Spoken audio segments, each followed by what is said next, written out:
All right, we're live now. Okay, so who's doing the intro? Intro? Wait, What's an intro? what? Whatever. Actually, no, I didn't do my audio check yet. Guys, start speaking. I want to just double check that you guys aren't muted or anything. Hello. Okay, wonderful. Wait, one of you guys is super quiet. Well, anyways, while we're doing that, Purple, start saying stuff or introducing the Hello, everybody down here on the ground. This is the GP Los Angeles Decklist stream. We have here, let's check our number of competitors. We have 25 competitors. 25 competitors. That's a pretty good output this time of night. Oh, Wizzerinus, you're super quiet. Did you get a new mic? Okay, let me reconnect. Okay, anyways, let's just... do you want to talk about the balance changes or anything else going into the format, or are we just going to jump right into the decks? Let's jump right into the deck lists and see what balance changes affect the decks as they come up. Wonderful. Okay, so first deck is Admiral Ivy's. I went out for drinks and didn't leave myself enough time to deck build. I see. So I think this is kind of similar to what they were running last GP-ish. I think they were running like white-black control-y kind of stuff. And this is definitely a deck that is affected by the Shanjuan's change because it's not running it anymore. Oh, no, it is. Sorry. It is. I was looking at the wrong section. And I think definitely this kind of list doesn't really care about the change that much because they're not using X spells that much. They're not fetching Single, which is, I think, the main kind of downside of the Shanjuan's nerf. Is it not running Children's anymore? Doesn't look like it. Huh. Maybe it should be running Children's because you can still just... Oh no, it doesn't play your hand at all. Never mind. Wait, what? Huh. Wait. Wow. Yeah, it makes sense they're not running Children's. I didn't realize that it doesn't play it in your hand anymore. I just thought... Actually, talking about the list, it's a Fleeting Moments deck. I think that's the core card here. It's Fleeting Moments as, if you can set it up, a 2-mana Phyrexian Arena. Then That's you have mighty strong. Yeah, they have Labor Ambitions as a nice discard spell plus attrition kind of spell. Descend, Voids, or Dark Bargain, Chronicles, Kitsune, a bunch of 1-drops for Shanjuans, Valdez. One Absolve in the main deck. Yeah, I don't know what Absolve hits, but one I suppose... Absolve for flavor. I mean, I guess it's a draw card. Like, I mean, you can if it hits, Sandrine's. Not that bad. I mean, if it hits anything, it's good, but I don't know if it hits anything, so... You can shoot out with Sandrine's at instant speed, so, like, maybe just in case your opponent tries to do something funny and you just absolve them and wreck them with that and be hilarious. It's particularly good against Foretell. Which is not in the... Wait, it is in the format, but nobody plays Foretell cards. You speak too soon. Well, I'm very curious that, actually. Also, Safia's kind of relevant card. So what we have here is a white, blue, black control deck with some aspirations for more card draw using Fleeting Moments. Was there any... I can't hear you guys over the other guys speaking. Yeah, Wizzerinus is still a bit quiet. Well, it's not quiet. They're just muffled. 1 second. Well, yeah, muffled might be a better word. I think maybe the most interesting part of this deck is that it's playing both Breach the Mind and Sun King's Gambit to feel Fleeting Moments. Sun King's Gambit kind of looks pretty bad here, just because they're not doing anything with Graveyard. So, like, I think the logic is that you can discard like Invalidate or like Absolve. when they're dead. I could see that. I don't know how good that is, but it's something you can do. And it's not bad. I think one kind of cool part about this deck is Chronicles of the Kitsan. If your opponent is on a Creature deck, you can go Shanjuan's Command, Bag, Fox, and block, and then you make Hui, and you basically just win the game for 4 mana. Plus 5 mana the next turn. Just kind of nuts in some matchups.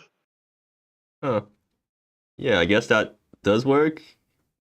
I mean, Yeah, it's sort of it like is children. good. It's sort of children-y in a way. It's a 6-mana 4/4 legendary flying lifelink. But you get it if You it get it every dies. turn. It I doesn't see. die, basically. I think the main upside is that it's just like really low cost. Where like 1 mana 2/1 with upside is just kind of good. Especially like 2 to target. You got to remember the baseline. Yeah. Yeah. Additionally, the studies in scientific theory is interesting as a sideboard. Not sure if I'm sold on that. Why is Hey, this in the deck? so what's the deck even called? What are you calling the deck? I mean, I guess it's Well, better it's just called I went out for drinks and didn't leave Yeah, myself so what are we time for calling the deck? builds. Like, so that we It's actually like know what it does. Like Esper Attrition or something. Esper Attrition. Extra sentence command. Or like Esper Fleeting Moments or something. I'll just call it Attrition because that's what we called Scribble's Fleeting Moments deck. So yeah, Asti, you're gonna be what? Esther's not Dude? here. Yeah, okay. Wait, is Dr. Batman's Batman also also not not here? here. Did they leave? Yeah. Okay, sure. Wizzerinus, you're also raiding the deck now. Okay. Yeah, I think this deck's like fine. I was actually pretty impressed by Animal Ivy's list last GP, and this is like somewhat based on it. I think this is a bit worse than the deck they're playing last GP, probably because the Shandunes change. But I think this is still reasonably strong. Okay, I'll give it 3 chili peppers, I guess. I'm not super excited to see it. Considering the fact I'm a slightly charismatic player masquerading as a judge, I think this deck is scary. Okay, so what'd you give it? Put a little skull emoji. Sure, you go look at the emoji. I'm streaming right now. I'm gonna give it a 3 because Okay, kind of cool, kind of a cool deck, but control deck's just not cool enough to get more than 3. alright, moving on. Hello Blanks, Mill for Life. Wait, it's not a mill deck, it's a graveyard deck. Honestly, Yeah, so I've never seen Reclusive Augur before, but it does look like it's a pretty powerful card. What was that guy even Because do? So they posted this in deck building, and I had some like questions because first of all, 17 lands is kind of rough when you want to play like Schengen Heartland. I've never seen that card before.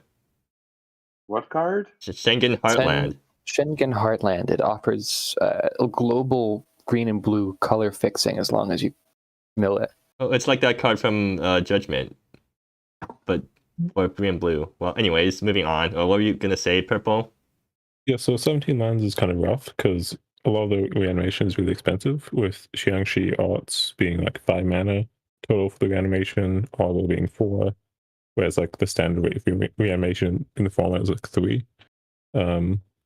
If they So- expected to mill their lands to the graveyard and get to consistently play them, you'd expect more Promethean Grottos.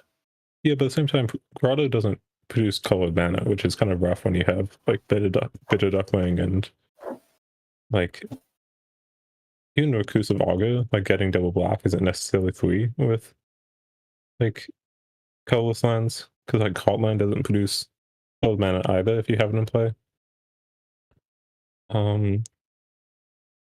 There's a lot going on with this deck. Like there's Eluid's going to like Exile doing upkeep to use on Reclusive Augur. And then you have like a mid-range package with like Anistu and Duckling and Ruined Delver, which also exists, but I don't know if it's good. They also have Nightmare Raiders and the Doomborn Host, which I've never seen before, and the Lord of All Beyond, which I've also never seen before. Yeah, and they're also like basically splashing for Breach the Lilies, which is weird. Yeah. I mean, I guess you can cast Nightmare Raiders, but Elud's card also seems kind of weird because they can't really use that mana well. Although, I guess if you go like Arts in turn 1 and Meal Augur, Corn, and something, you get a turn 2 Augur. No, turn 3 Augur. like I think this deck has the problem of like if you draw your opening 7, you like you have to get like pretty lucky to like not have a bunch of dead cards. In our Yeah. animator deck, I admire having some non-legendary creatures to reanimate so that you can get a few of those out. The Lord of All Beyond is really nice to try and push your advantage by cheating out more huge stuff, but all the huge stuff, as far as I can see, is legendary. As much as you can get IC is, I think, cheating out a Doomborn Host. But that might be overkill. Admittedly, like Doomborn Host is a pretty good win con. I know the Forbidden Qianqi odds like doesn't really let you attack with the creature because it dies if it deals damage. But as far as like one card win conditions go, the Doomborn Host is like pretty good, I think, if you have like any kind of mill to back it up. I guess. They're all mill. They probably have at least some. Yeah. Okay. The bigger issue might be if their library is smaller than the opponent's life total. Anyways, I'm giving this deck 2 chili peppers because I don't think it comes together. Like it's trying to be spicy, but it fails at being spicy because it's just too spicy. But like, I think if you like draw an opening hand with this deck, you like immediately. I feel like if you draw an opening 7 with this deck, it's gonna like look very bad. Like it seems like very few like opening 7s are like good because you just have so many dead cards. So I don't really like this deck very much. It's like you have a lot of non-games losing to yourself. I don't really want to see how the deck plays because it looks like pretty damn spicy, but again, it's a little blank, so they do make a lot of decks that look like this and just don't work. It's always my instinct to root for the wild, far in the distance win cons like this. All right. And I'm looking into their sideboard and seeing the Gloomtide Welk, liking it more and more. Why is Az's inside? But I'm not sure it's great. The best reanimation target in general. Yeah, I'd be pretty on board with Azos over Lord of All Beyond. Thievery. Also a very interesting choice. I'm going to give it a sand hourglass emoji. So moving on, we have Astion Flies again. Anything new?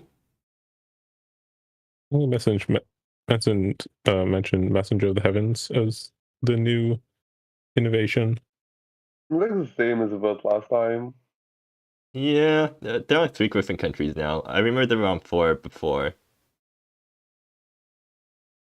I got like really wrecked by Crystal Catcher last season because it's really good against Rattler, but then it won anyway because Rattler is really good against 1/1, so I don't have anything to say about this deck. Well, now Rattler's less good against 1/1s.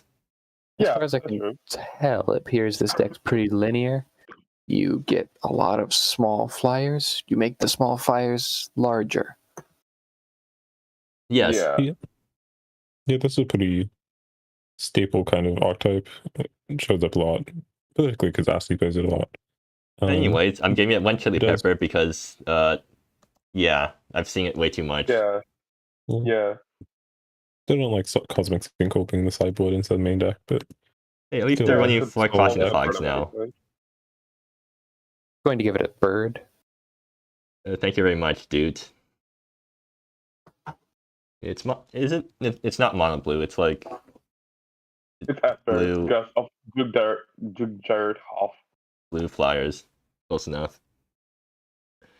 Moving on. How do you pronounce this name? CD new one.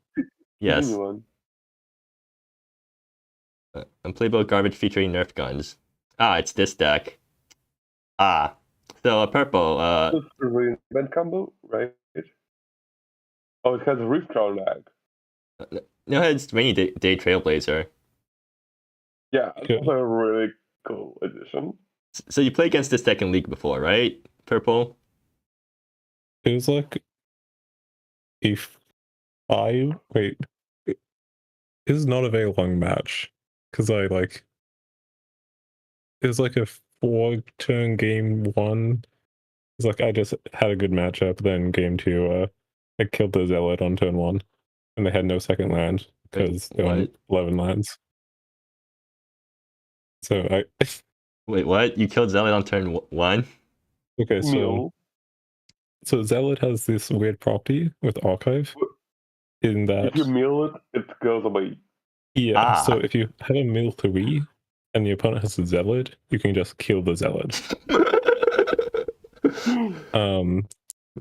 Fortunately, this is a bit not as impactful because they do have rail lines, so they can play Zealot and immediately bounce it. They didn't do that game, so yeah, they didn't find a second land. It's a shame. There are 7 rail lines in the main deck. Yeah. All right. What about otherwise? How does this deck play? I don't know. Well, I presume it's just normal artifact stuff. All in artifacts. What is Rainy Day Nonsense. Trailblazer? Like, I think you've talked about this card before. Oh well, here Trailblazer Trailblazer goes infinite with Sage's Ashes. As far as I can tell, a big plan in this deck is to get out a ton of artifacts and slam a big reinvent to pull out Ethereum Leviathan. Yeah, so that's a basic plan because Leviathan with a cost reducer goes infinite, kind of. And if you have a Gilded Cipher, you can mill at your opponent while doing that. Because Cipher costs 0, you play a Cipher, tap it in response to the Leviathan trigger bounces the Cipher, so you mill at your opponent that way. I think everyone is saying this deck is stupid good. It has some good win conditions. And then Trailblazer with a Sage's Ashes and a cost reducer goes infinite as well. Because you can play Sage's Ashes for free. Right. Off the Sculptor Outfitter. What's the win count here? Do you just reinvent into Ethereum Leviathan? No, I mean the win count. I think it's just Leviathan plus Gilded Cipher. Once you bounce everything the opponent has to their hand, they're helpless to just get smashed.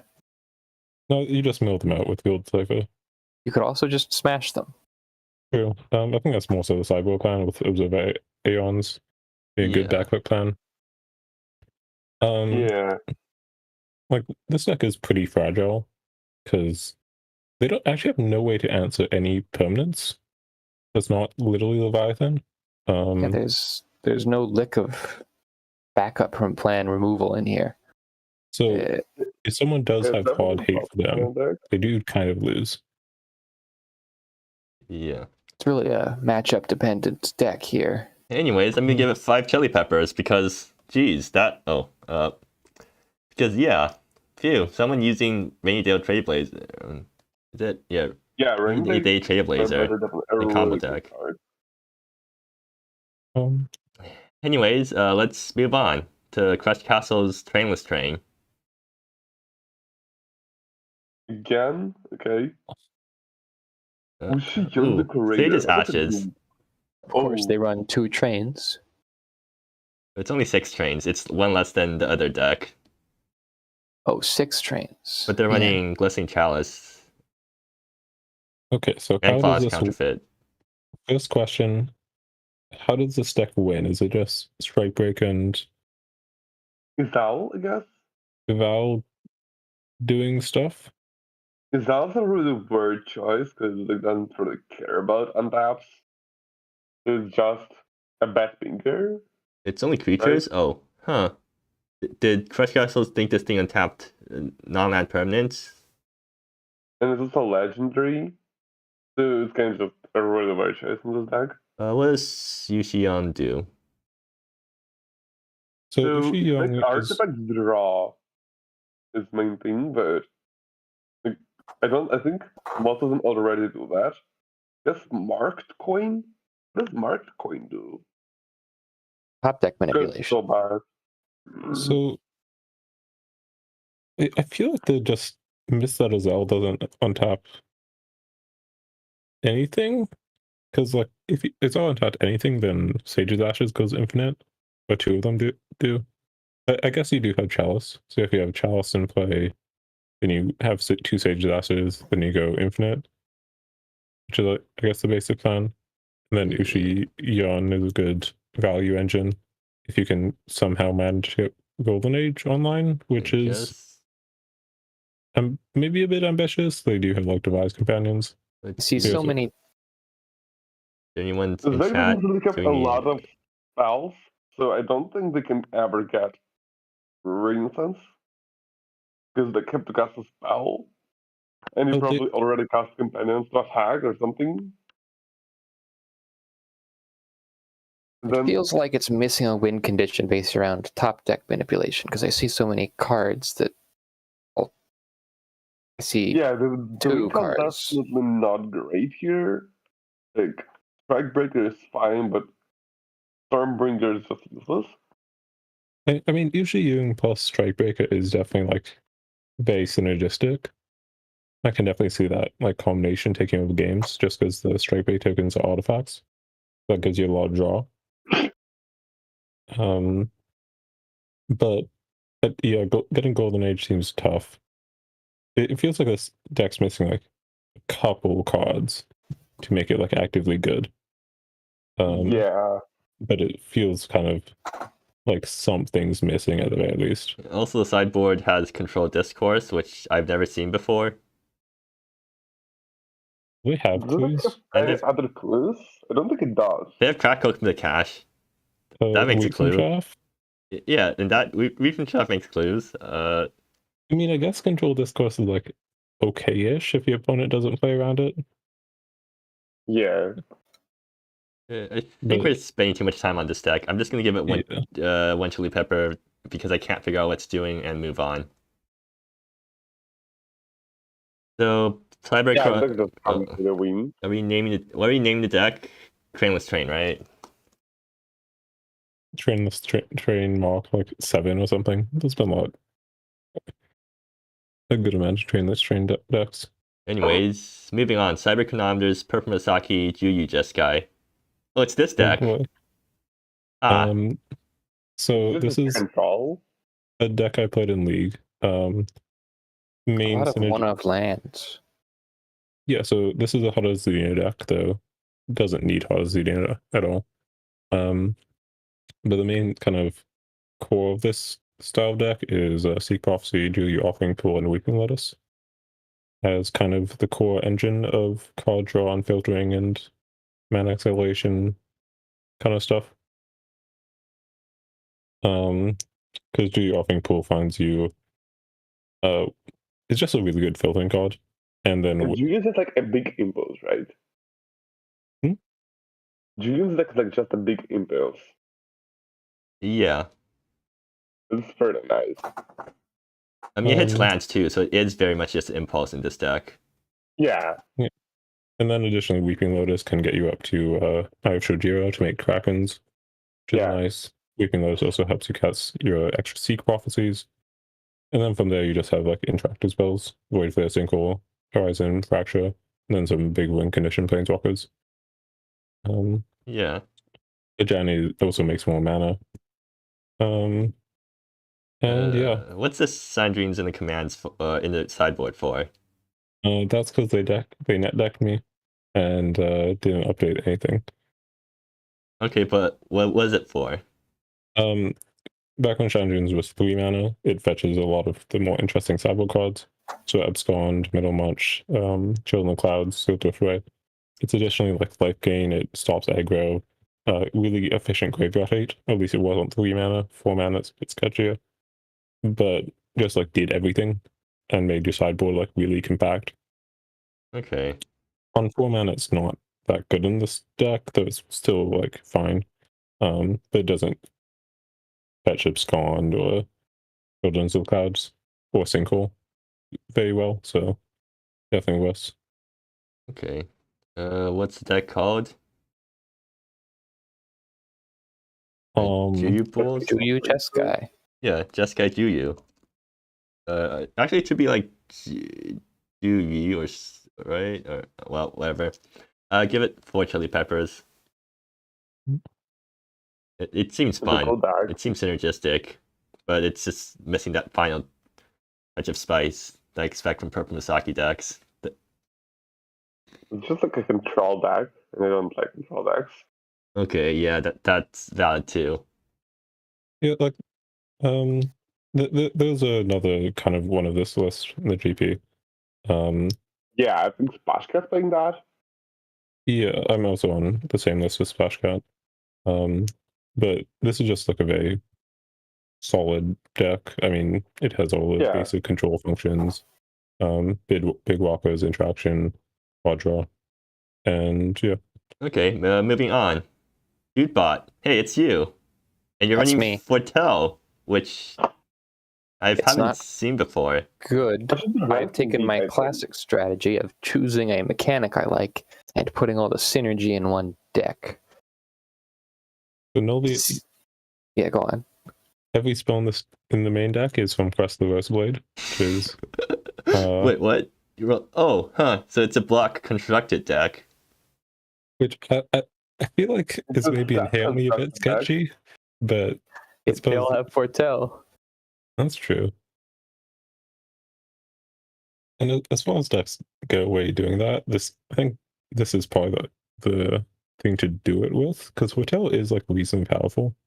Like Sophia's a very strong card. Wisp of Fortunes is actually pretty aggressively costed. Though maybe it's sketchy. Lysine is very good. A lot of the Foretell interaction spells, like all your instants, are like Lucius is kind of reasonable. good. But at the same time, like maybe you don't want to go this all in on like anything. I played against this deck in League, and basically it has like 1,000 removal spells, but it doesn't really do a lot other than that. What I'm really And hoping also- to do is drop down the Tyrant of Prophecies. And also it felt really land light, which Oh, does yeah, better 20 when you have lands. Yara's card for you. So, like I kind of lost game 2 because, well, instead of holding up my cards when my opponent had a Fartald Yaren's curfew I knew about, I just kind of slammed them for no reason. I don't But expect. we only had like 4 lands, so like having 4 lands and Yaren's curfew, Fartald is kind of not good, to be fair. I only really put the third of my deck for lands rather than thinking about 24. I don't expect to Dangerous win a whole Conspiracy ton, and but I expect to have a lot of fun. Yeah, Dangerous Conspiracy seems kind of bad as well because like Zig just already draws a lot of cards. yeah, I think there's a big problem with the amount of lands, because like every card in your deck like is expensive.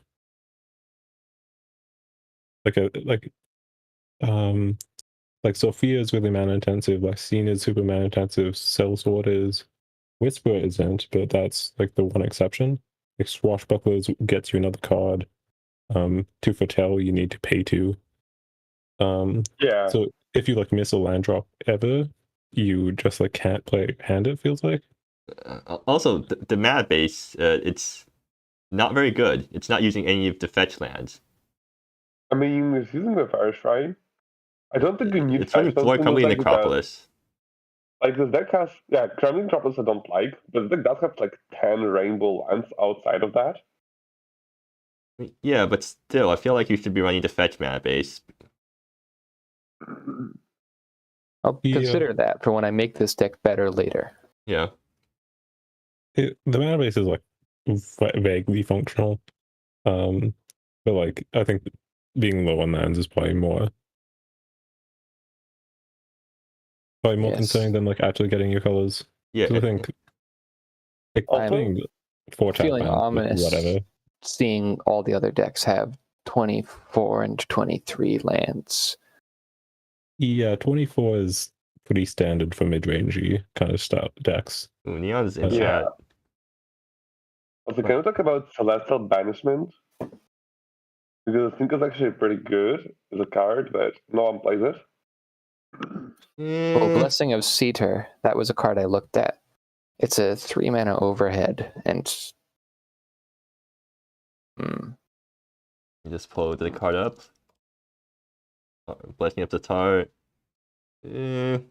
I get. I mean, isn't there like Parliament of something, Mystic Parliament, which also does that sort of thing?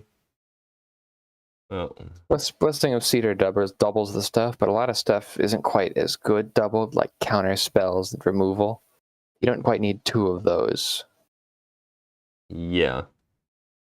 Blessing of Cedar is much more persuasive in a copying deck, like from your opponent.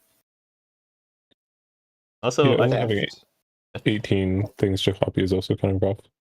But yeah, I have a Manic River Fishers in my sideboard because it's a pet card of mine. that's actually a card I think is legit good, but haven't found a deck for it. Yeah. But I think we can probably move on. yes, we definitely can move go on because we're spending way too long on this one deck that isn't even that. 5 chili peppers, sure. You tried. I'll give it you 5 chili peppers. Thank you. Moving on, Dr. Batman's Funny Ramp Pile. So this is 5-color building stuff. Interesting choices are Sufu, how do you pronounce that? Kaior as the big drop. Also Tamio. The new Tamio is kind of interesting here. Yeah, because you can actually untap your mana dorks instead of untapping your lands. Yeah, admittedly, the -2 feels kind of sketchy with only Pronouncer to get more card types. I guess is the -2 like good if you are just milling 3? It's not bad, right? I don't think it's been good. No, it's not good, I don't think. Well, like, Yeah. how much does that cost? Like mill 3, return a non-land and land. I guess it's a solid 2-mana spell, right? I guess? Yeah, sure. But you can whip so easily. Yeah, that's true. I'm also like fine. Really, I'm not sure about the ramp target in this deck because like Recall and Gleesha seem fine, but like wasn't Yaguway does look good in some matches, but pretty bad at others. And then Kayaro, what are they gonna recast? Recall?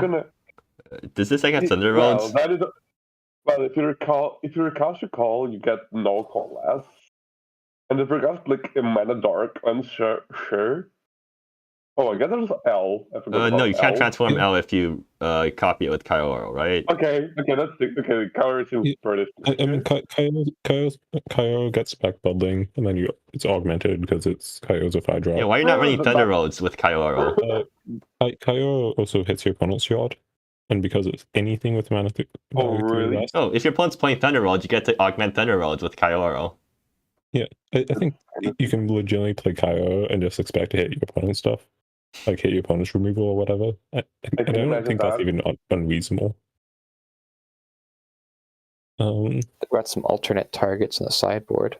Bessie's Brood. Not a bad Kaioro target. Charming Marauder. Wait, is this a male hate?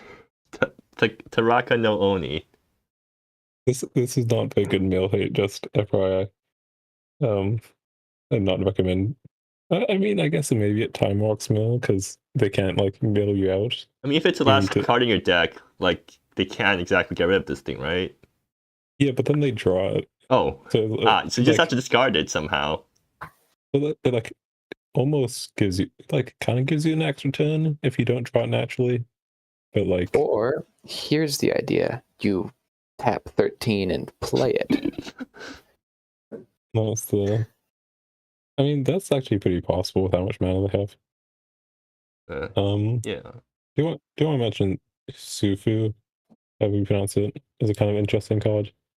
Because even though like none of the 3 modes are like that good here, I think it's actually not unreasonable here. Just because they're all like having all of them makes it kind of interesting.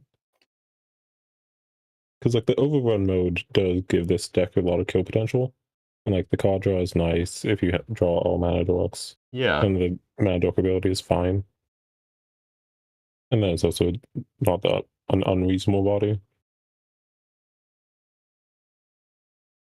Also, I appreciate the Dr. Batman used the promo Pronouncer Preserves art. You know, just increasing the total ratio of the decks in the format or in the GP. Shrine of the World Shepherd. I've never seen that card before. Huh. I mean, it's a mana land. It gets there. I guess. That is one of the upsides of not playing Thunderwood is that you can play colorless lands a bit easier. Yeah. And this thing can get pretty big, so. Yeah. Anyways, 4 Chili Peppers. Looks like a cool deck. And so moving on, we have Travel's All in Your Mind, which is the mill deck that you were talking about, right?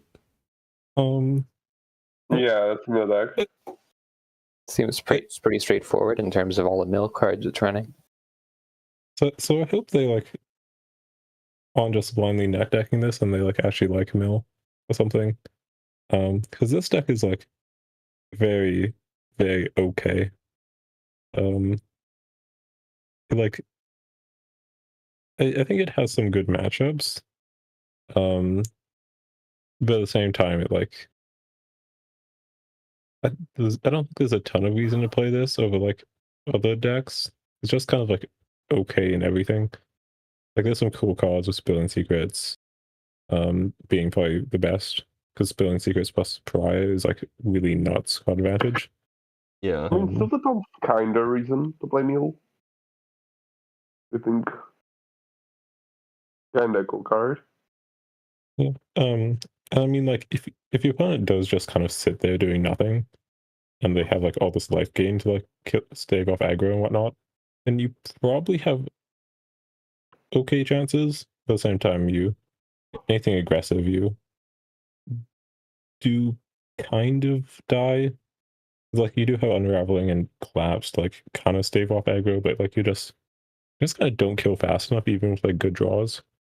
So I don't know, because you're looking like turn, like I think the fastest that can like possibly kill is turn 4 with like a nuts draw, and like pretty often it becomes like turn 5, or later, which is really slow for like what's normally a combo deck. Yeah. At the same time, if you play against combo, you have 4 Seal the Tomb plus a bunch of mill spells, so can't go too wrong on those matchups. I'll give it 5 Chili Peppers because it's a mill deck in the format. And yeah, I should probably check chat sometimes. Are you guys also checking chat? Oh, Ricky on. Okay, yeah, I should probably like speak a bit slower and give other people a chance to talk. Yeah, Dr. Batman's mentioning in chat that Around the World Shepherd is just an untapped manland, and they want another manland in addition to Lumbering Hillock. Yeah, makes sense. So, anyways, we're moving on, right? Yeah. So Epid's on Elves with 0 changes, I think. Elves in every creature. Every creature's an elf. Yeah. So, any comments about the deck? Yeah, it's the same deck. I don't know how it plays. I guess it's just like pretty good. I think it's supposed to combo off somehow. Yeah, well, like this kind of Elves does like a kind of mixed thing where it has like really huge creatures with Far Dance Legion riders, which get like incredibly big incredibly quickly. In addition to like Modric Terrier, to like both fetch them out and buff them up.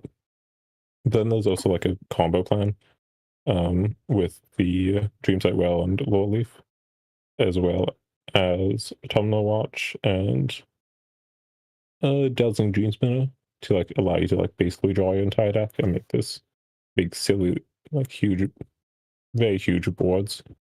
Yeah, it's basically like Legacy Elves, where you tap stuff to make mana, and then you Glimpse of Nature to draw cards. So there's kind of this like mixed plan, but none of which like you can't really rely on either of them to win by themselves, but like the combination ends up being really consistent. Does end it's occasionally a bit clunky and a bit slow.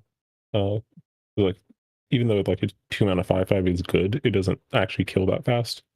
Weirdly. But yeah, generally it's just pretty solid, I think, in general. Yeah, I'll give it 3 chili peppers because it's elves. Is that the highest rated deck so far? Okay, you also have Cyber on this guy to you. So any more comments, or are we moving on? This deck is elves. Yeah, Let's go. I agree. Also, like, one thing I don't like about it is that when you cast Druids at well, you have to shuffle a bunch of useless cards in your deck. Useless? Because otherwise, you don't... I mean, like, I mean, I guess notably, it's fine, but like, they're not like that good in an elf deck. Like, I think notably with Dreamsight well, like, you do make your deck less land heavy, which is important if you have a Dreamsight well in play, because you want to jungle all these creatures. That's fair. And like, you don't need to put in the book on immersed or anything. So you do become more creature dense, even if the creatures aren't the best. Oh yeah, and become immersed absolutely that's wrecks fine. burn. So speaking of burn, we have Gyno Poet on burn. Is This this? is that no cult of the season because of the nerf. I mean, technically, like people have ran cult without self-enabling, right? Because like Neon has run mono red burn with cult, and cult usually gets turned on pretty consistently just by hitting your opponent. But at the same time, it's definitely not as good if you're not hitting for 3 on turn 1. It's more fair. Yeah, but definitely has a lot more competition with like Pagan Archer. I think taking this spot of Cult in this deck. Actually, it's Advocate of the Hunt that takes apart cult because it wants you to self damage. Yeah, depends on what part you're looking at. But this is Here With You Burn, which we've seen before. Here with you with Advocate of the Hunt. Yeah, I think Flying Banana played a similar deck once, and it like Curiosity is just a legitimate scary card. Because if your opponent draws 4, well, your third opponent draws 4, and if you give them the tokens, you have Advocate of the Hunt, which is also pretty scary. Yeah. But at the same time, if you don't have Advocate of the Hunt and your opponent has a Sheldrin's Rage, yeah, Aspire. like it can definitely go wrong because Punisher cards can always go wrong. But as far as Punisher card goes, it's like one of the best ones I've ever seen. Yeah, definitely.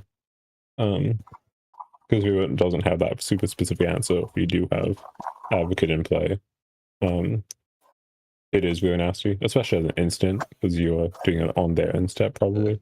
Dude, what's happening on with your mic? Okay. My mic? No, dude. There was background noise, but okay, there's no more. Anyways, continue. I think for the most part, this is just a pretty solid burn list. I think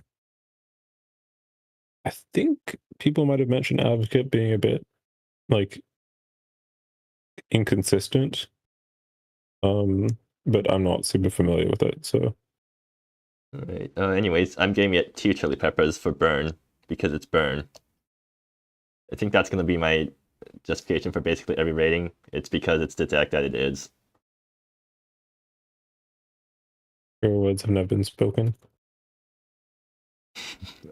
Dude, I like your creativity in your rating.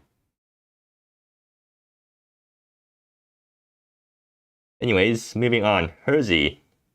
Wait, it's not Thunder Roads. Wait, it doesn't... Does it have Thunder... No, it doesn't have Thunder Roads. But it has Road, apparently. Where's the road?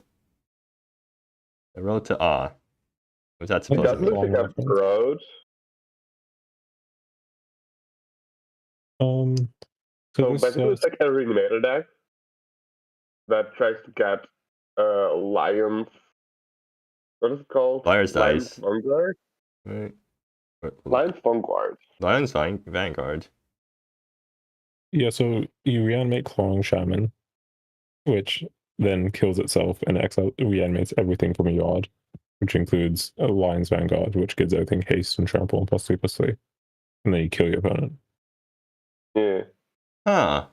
Interesting. You also have Bushwhacker in case you can't get Lion's Vanguard, I guess. Yeah. Yeah. So maybe this is like a living end kind of style of deck almost, where you just bin everything. Interesting. Yeah, it's just you need graveyard and not just cycling. So Liar's no. Dice is your cycler of choice. No. I think this deck is pretty binary. You hope your opponent doesn't have grave hate. I mean, If they do, you cry. If they don't, you kill them. well, no, if you do, you'd have to beat them down with creatures. Yeah, I mean, I guess Muck Boozer isn't the worst fair plan, but Muck Boozer is like the only other plan, so... You have Bushwhackers. I mean, I guess, I mean, you're bushwhacking like a 1-mana 1/1s, which, I mean, I gets so sometimes, I guess. and I mean, you have Liar's Dice, so you can cycle pretty hard to find what you... So, like, you get a hand with Bushwhacker plus a bunch of 1-drops, and then you try to do that. But yeah. Also, this sideboard seems really weird. I mean, I guess it's a fair plan, but having like having like Helene be the only interaction feels kind of weird. Going to C4. Like I would have expected like a Beneath the Zudino or like Pith Wilt or like some kind of way to interact with the opponent instead of more threats. Hey, the best defense is a good offense. There's no wrong threats, only wrong answers. Whatever other thing that you can come up with Sure. to justify the lack of answers. Let's go with that. Anyways, so yeah. This deck's pretty binary. 5 chili I don't know peppers. what you rate it. Spicy. 5 chili peppers. This is really interesting. Oh. So, Dude's still looking for the right emoji to use. And meanwhile, we'll move on to Hitster's Lil Pig's Big Adventure, which only runs Lil Pig as a creature. And then it's a control deck otherwise, with invoking the name. Wait, what's invoking the name getting? Ooh, Inexorable epidemic. Wait, what? Whoa. Is that Spicy? Wait, what? Wait, it's literally just for Epidemic. Wow. Okay, Can't the you- reason why invoking is in the deck is Shanjin's commands. He has 7 copies of epidemic. I mean, like, I mean, Epidemic is really good, but that's a lot.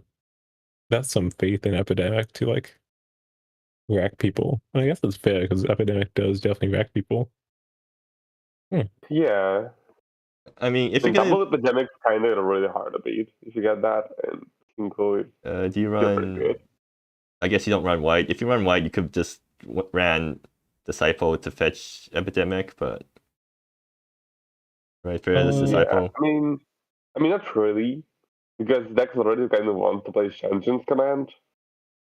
Right, They but kinda that's want- black, so Right. you're right. I guess the other thing. Oh, and Shanjin's command can get Shield of League, right? Yes. It can cast That's Big fine. Adventure, yes. Wait, Yeah. That's go. That's the core interaction here. Interesting. Additionally, Tower of the Sky, turn 3 on Little Pig, cast Epidemic on turn 4, which is pretty nasty. Huh. Huh.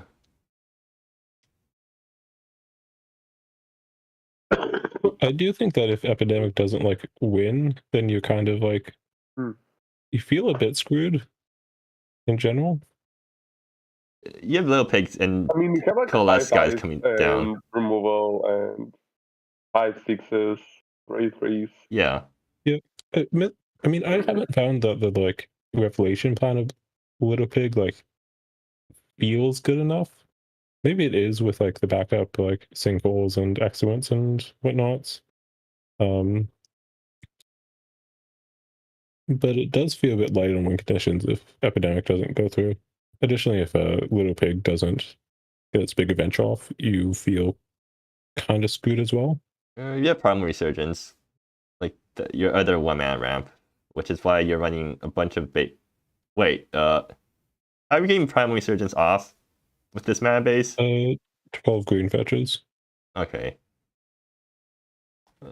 Sure. Yeah, I think this is just kind of solid little pig deck. Yeah. All right.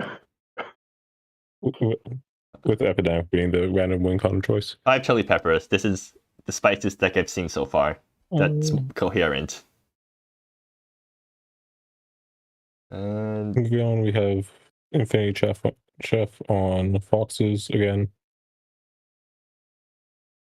It's the same deck as usual.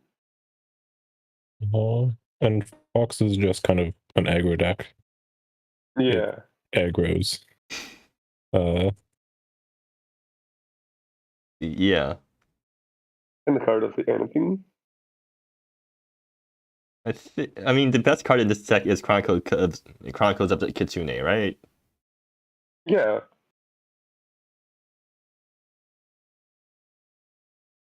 I mean, as far as Seems like like a- tribal aggro goes, Pop of Omega Go is really good. Individual card Wizzerinus is also pretty solid. But yeah, I don't know. Yeah. So any more comments, or are we just gonna give this thing a standard rating and move on? Anyways, 2 chili peppers because Fox is it's too obvious. It just feels like he's spam a bunch of Fox cards into the same deck and hope it works.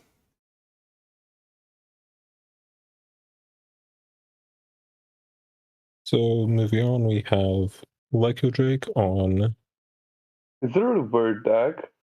I guess it's Jund, green yeah, red / Jund, big power. Done ferocious. and for power. Yeah, ferocity. It's power 4 or greater.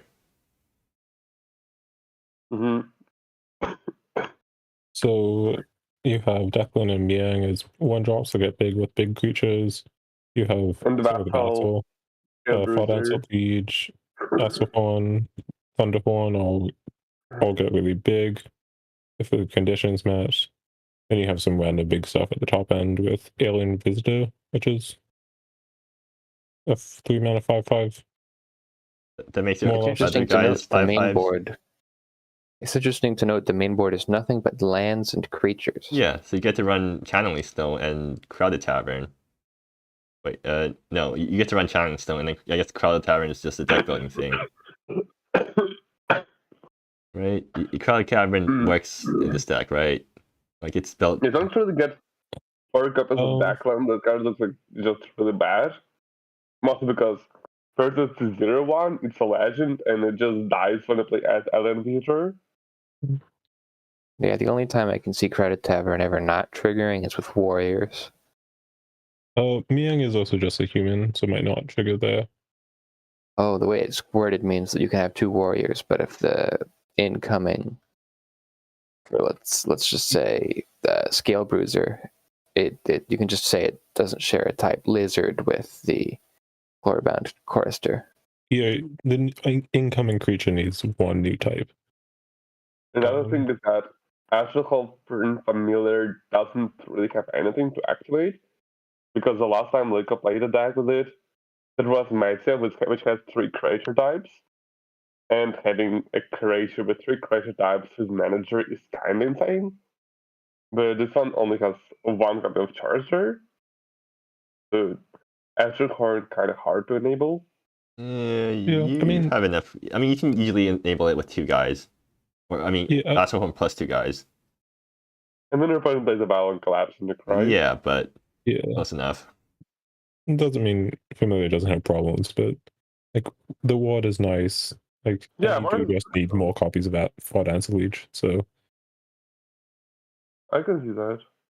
Also, looking at the sideboard, I'm surprised by Byron's Gambit and Relic Corrosion because they're not creatures. Like I'm pretty sure there's better creature options for these sort of effects. I mean, you could play Charming Marauder. Yeah, I mean it's not 1 mana, but like your things want to cast. And Byron's Gambit could just be Become Immense. Become Immersed. Yeah, actually, Become Immersed would be pretty decent in this deck if you can cast it. Because like half your lands don't cast non-creature spells, right? Yeah, that's It's only Challing Stone and Tavern. Okay. Why am I playing Star Cops? Which card's like pretty bad. I think Stock Copes is for Or Bustling Marketplace and for Dance Legia. Okay, yeah, makes sense. Fair. I don't think it's that necessary, but it's okay. Yeah, it could be. Definitely not sort of the sideboard though. Could definitely see some improvements. Anyways, we just disdain for Chili Peppers because it's a Far Dancer Liege deck. I could actually see this deck being pretty powerful if it may be a bit linear at times. Because you do have some, like all the creatures in the deck are like really threatening if they're not dealt with immediately. But if you do run out of gas, you do just kind of die. So. Yeah. Anyways, let's move on because we're like taking a really long time for this now. Neon's Enchanties. Is this the deck that they ran last time? Did they add Witch's Invocation, or is that also there last time? I think that was there last time. Okay. I think they added. I think Embodied Soul is new. Okay, at least they have a win condition now. Technology transfers also, I think, new. More card draw, sure. I think it's feasible that for this deck to like actually win now, which is good. Because it's still, I think it still has some same problems with like you have a lot of cards like that do like one thing, and like if you don't land like some very specific cards, then you do just kind of die. But if your cards do line up well, like if Isolated has good targets, if the Long Road North is like does stuff, then I think you do have some pretty real chances.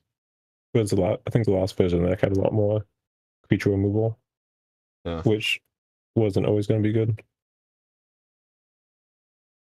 Well, I'm gonna give this deck 3 Chili Peppers because, like, it doesn't seem fun to watch. So moving on, or does Wizzerinus have a comment, or I guess the other guy? Yeah, I don't really have a comment. Okay, moving on. We have Purplemurasaki's Prophecy Control. This is just do you cool, except blue white. Reveal reality. Reality. Oh yeah, this card. So like this card combos really well with Minister Badness, or at least pre-nerf Minister, but nobody ever. It combos really well with yeah, but we don't really play Minister anymore because it's but like it was a really cool interaction, but it never came up because nobody ran Minister with this card ever when Minister was unnerved. Like for no one ever ran Minister fairly. Yeah. But like that's the main thing I remember. The Minister deck did run a card, I believe. I don't know if Reality Minister ever got played at all, actually. It didn't, because like you ran Minister before Cindervale got printed, and then you discovered the Revive Reality combo after Cindervale got printed because you looked at Cindervale, and then only after that did you realize that Minister also casts directly from exile. I mean, I had the list built. I think I just never played it. Yeah. I also had the list built, but my list also had Dreamtide in it, so it's not like every reality mattered. Yeah, so here like reality obviously works with Secret Prophecy and Offering Pool. Also a 3-mana counter is a bit less clunky here because you have Weeping Lotus and Ajani to make a ton of mana. Do you? I think I have. Do you only have Seek and Offering Pool to reveal cards? Yeah. Is that enough? I mean, cancel like fine because you have like Ajani and Lotus. Sure. Like hard counters do have value. I did just want a hard counter.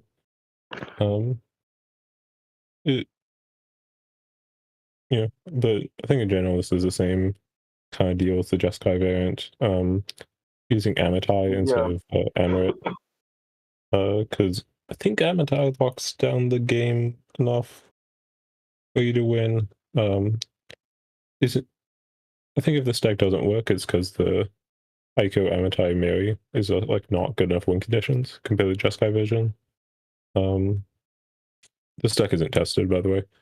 Good but to know. otherwise it's just kind of a basic blue-white control deck, same kind of idea as the Jeskai one. All right. Yeah, it's pretty much the same deck. Well, I'll give it Fortunately Peppers then, for being the same deck as the Offering Pools deck from before. And moving on, we have. Oh, why am I always after you? Your name self is R. Okay, well that's convenient because I'm running Oxfox because Purple couldn't find me another broken or a more broken linear deck in time.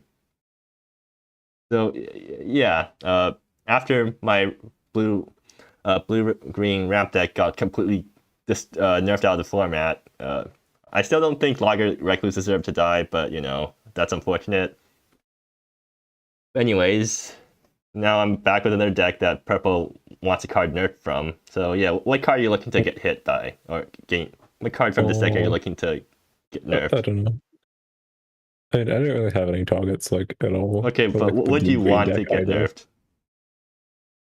If you could choose a card from here.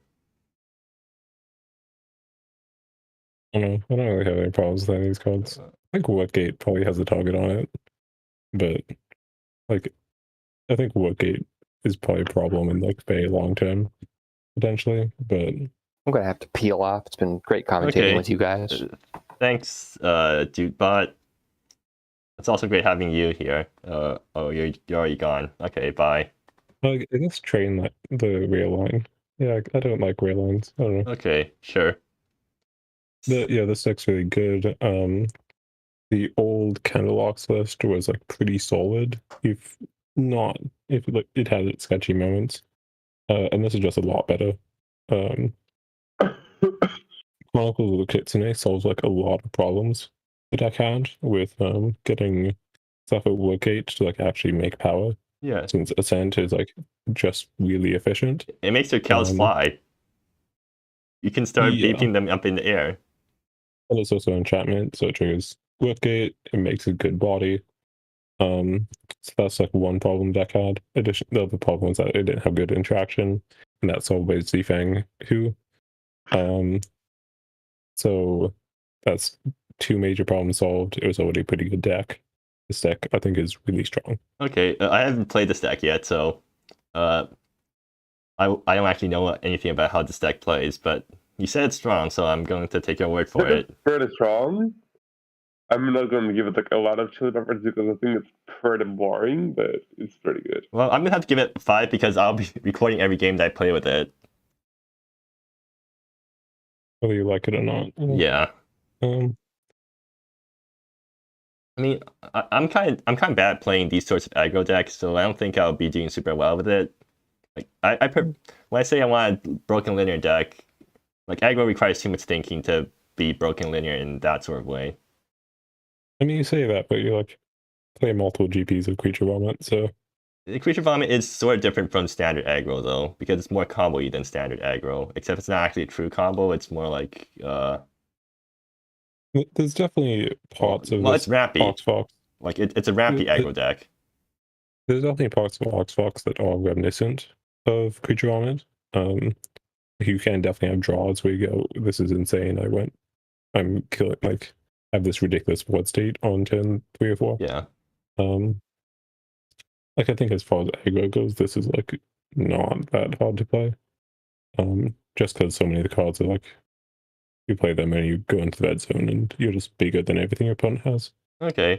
Obviously there's some amount of like playing removal, obviously with like Chevalier's lands and has some of that, or like Underpass, like do you drop Underpass, do you drop Core Light, there's some of that, but for the most part you can just red zone everything. All right. And be happy. Moving forward, we have Scribble on the same deck as Admiral Ivy, so... Is it the exact same list? Yeah. I mean, Mind Reap, I don't think the other one had Mind Reap. Oh, it did. And then Splash Cat is on the same list as I am, because they were asking me about the Jeskai list. 30 minutes before the GP, so I sent them this. All right, good. So let's move on. Test is on Teamer Tempo, except now it doesn't have Bounty of the Gardens. Sealant Ghost? Okay, that's just a target. Let's see. I mean, it's just a better ignition point, right? It's just like it seems like a pretty standard Timber Temple list, Well, except But, no like, bounty. Yeah, how big of a deal is losing Bounty? very big, because you can't end of turn bounty people out anymore. You can't do the Cane Dancer bounty, Cane Dancer bounty thing at end of turn and Honestly, completely that's- wreck people out of nowhere. That was kind of the reason to play the deck. I think. Yeah. There's only on 2 Matia, which makes them like pretty darn threat light. Like, you're running card draw spells at this. Like, you're running planets. I don't think this deck wants to run planets, right? I think Hidster was playing planets in their league deck. But was that a Teamer Of Tempo this- deck? Yeah. Oh. And that was with Bounty even. Yeah, but like So- Bounty lets you play planet. Now that you don't have Bounty, like, can you afford to play planet? Doesn't do I think enough, so. right? I don't think there's much logical difference. Right. It's like you still like taking up to your Panya. But I guess now the land draws are worse. So like, you're kind Yeah. of just reliant on Baleful Meddler a lot more now, because only that thing grows. And I guess think Matia Matia too. yeah. Yeah. But I think it's like fine. I don't think there's like any like you get more burn. I think the replacement is like what's being added? Gust. Gee, Yeah, Chilon Gust. well that's replacing a ignition Ignition point, right? point. Yeah, but like, you don't run 4 ignition points. You're running 4 Chilon Gusts. And then I guess it's just random things like spell pierce Yeah, and and a scatter planet. and maxing out on frenzy. And like another with the Panya or not. I think they're like still good. Bounty does take away some of its like breakthrough potential. Like I think it's much harder for this deck to like beat through good board states now. Where it's Bounty, if you fell behind, you could just like play a couple bounties and catch up. Yeah. Yeah.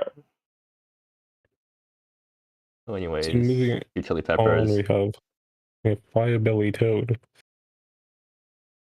How do you feel about Firebelly Toad? Wait, Time Spiral's in the GP? They haven't played them forever, right? Even though they're the one organizing everything. Burn with Sunrise Bluffs. Very cool. With what?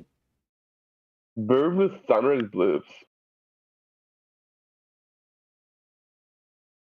Huh. Well, okay. Actually, Well, the unique thing here is that it's running a lot of instants, and usually burn decks in the format can't afford to run lots of instants because all of the burn sorcery speed. And because of like creatures. But the deck has more creatures for some reason. It's still running like all 4 spikes, except it's replacing all the creatures Yeah. with like 2 mana instant speed burn, which is I don't think is a Yeah. very good idea. So Ricky, you played like decent amount of burn, right? That was like a Can you year win ago. Without well, yeah, but like, can you win without creatures? Can you win with only spikes? I think the answer is no. So is this just Civilization's cost of bust kind of? Well, no. The thing here is that your 2 mana burn. Actually, no, never mind. So Rogar's Frenzy, Raising Sacrilege. Like, you use Spade and Sacrilege to double your Brimstone Oration, and now you're dealing 8 damage for 1 card, and then like then you do it I guess again. Ovation plus Sunrise Bluff is pretty nasty. It's 5 mana for 4 damage. Yeah. 4 mana, which is halved. Oh, yeah, right. Bluffs. So Bluffs is a soul land for it. So I guess the plan here is you use Firebelly Toad with Sunrise Bluffs to hold back your opponent's creatures, and then you burn them out in the meantime because some of your burn is pretty expensive and they flash back. So why is this deck playing fetch lands? Good question. To thin your deck, obviously. Oh, sure. Yeah, that doesn't seem that great. Yeah, I can like this deck. I think the Oration synergy is really nice. With like Sunrise buffs. Kind of really interesting to me. I'm gonna give it 4 chili peppers. I'm gonna give it. I don't know whether to give it 1 or 5 because if it works, then I'm gonna give it 5. But if it doesn't work out, then I'm gonna give it 1. So I'm just gonna give it 3. I'll just give it the average.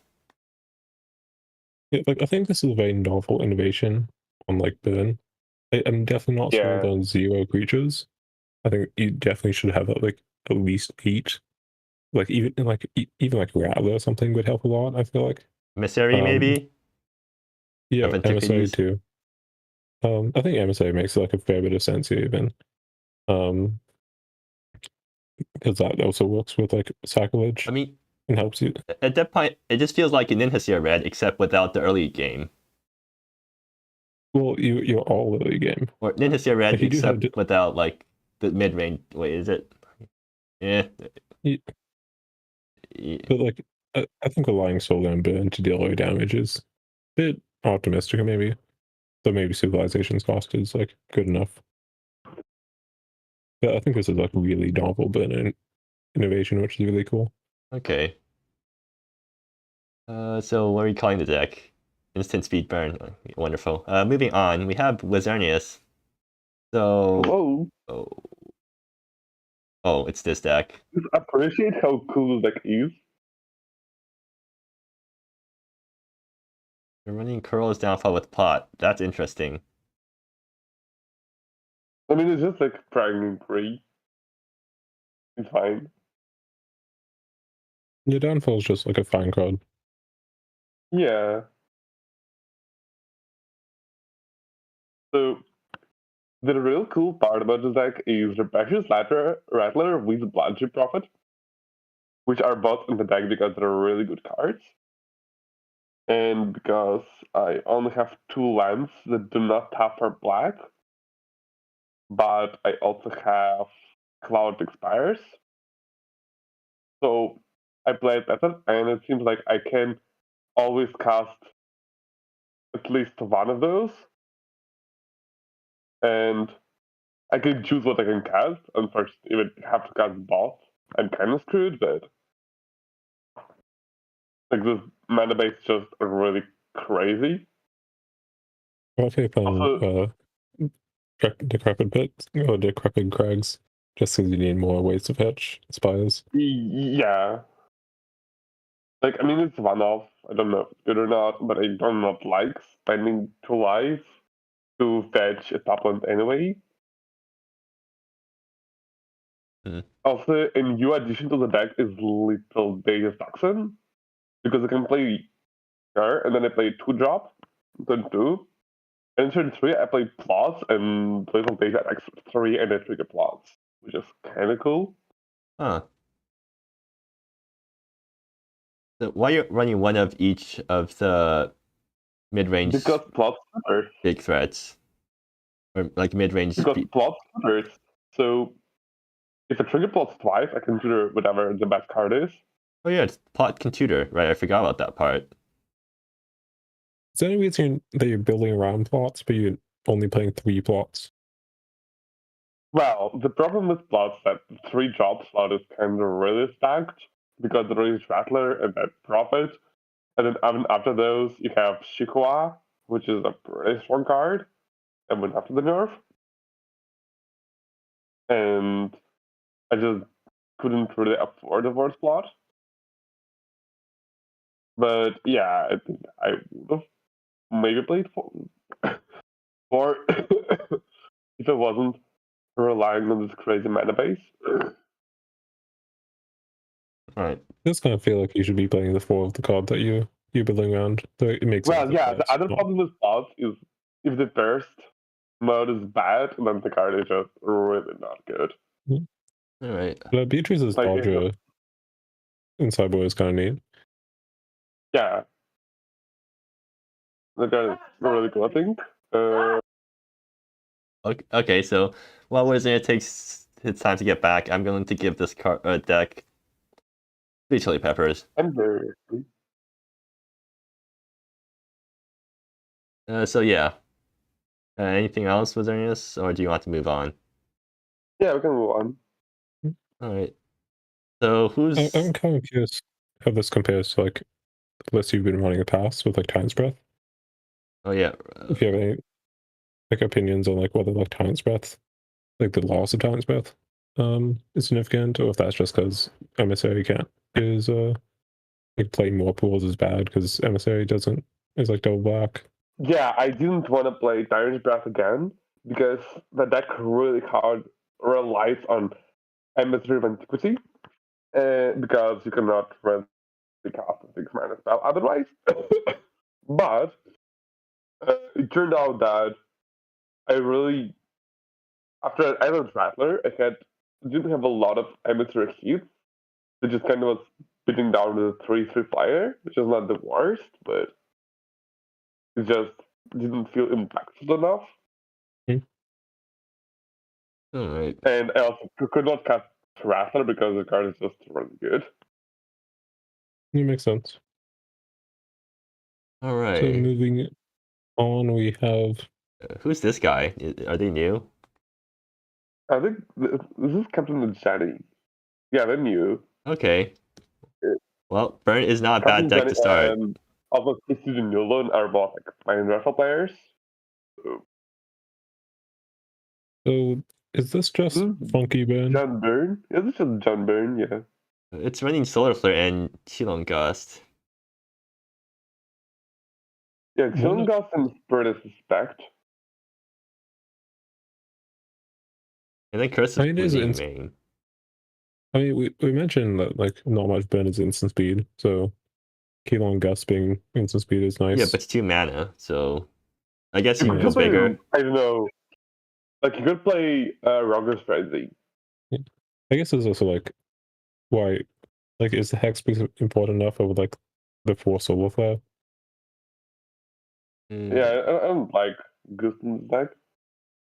Well, it's easier on the mana, I guess. Does that matter? No blue mana. Okay. MSI is kind of neat as like a one of because you are playing more expensive burn spells. Main deck Tears of Bleeding is kind of scary against some decks. Yeah. There are definitely a lot of famous decks with main deck life gain. Including this deck. Robert Amnesty. And yeah, that so too. like I mean all the Juyu decks are playing a Johnny. In fact, Seago shows up in the main deck sometimes. I mean, I guess Profane MSA isn't super popular with this GP, but that's a bunch of life gain. So not crazy to play that main deck. Sideboard is a bit weird.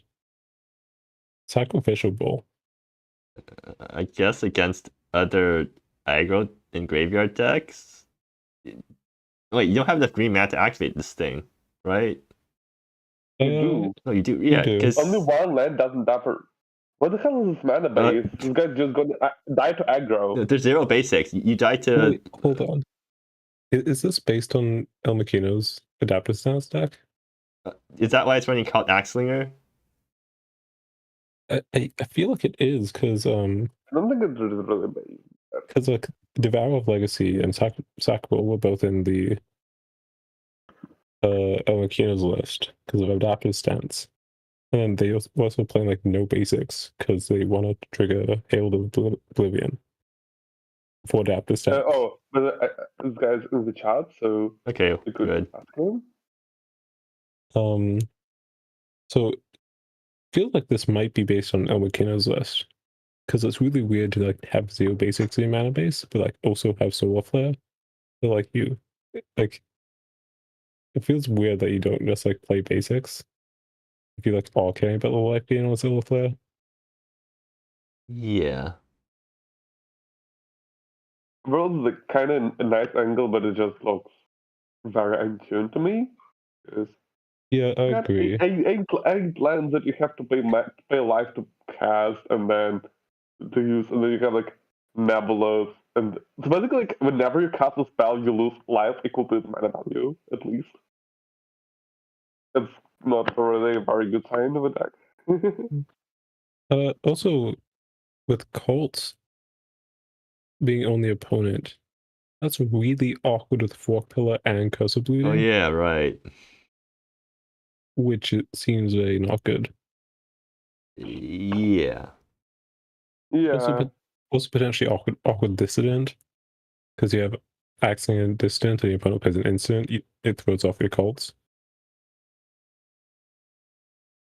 That I mean, too. this is not like the worst thing with Zach.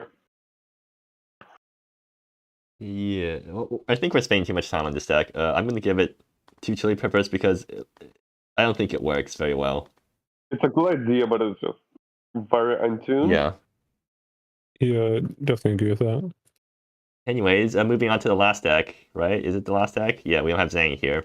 We have Mako on mono black, right? It's a mono. Yeah, just old, mono black.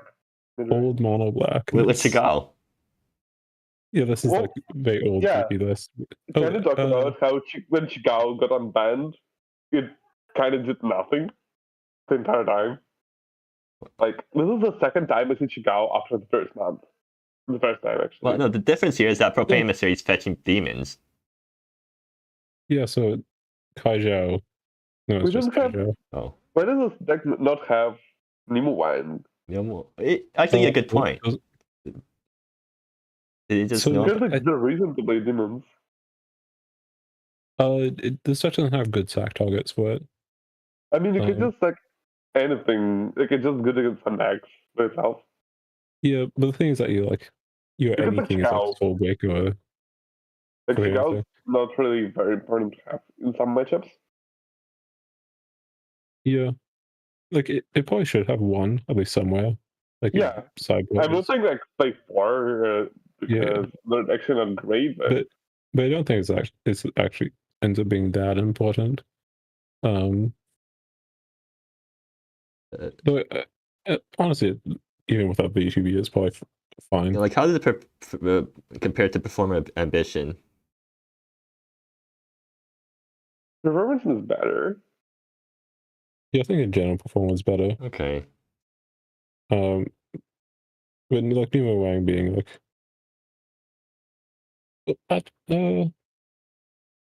just being like a demon for Propane MSA is also kind of nice, so you don't need to fetch pull-ups. Yeah. But otherwise, this is just solid mono black stuff. It works fine. Yeah. It's playing 12 discard spells, so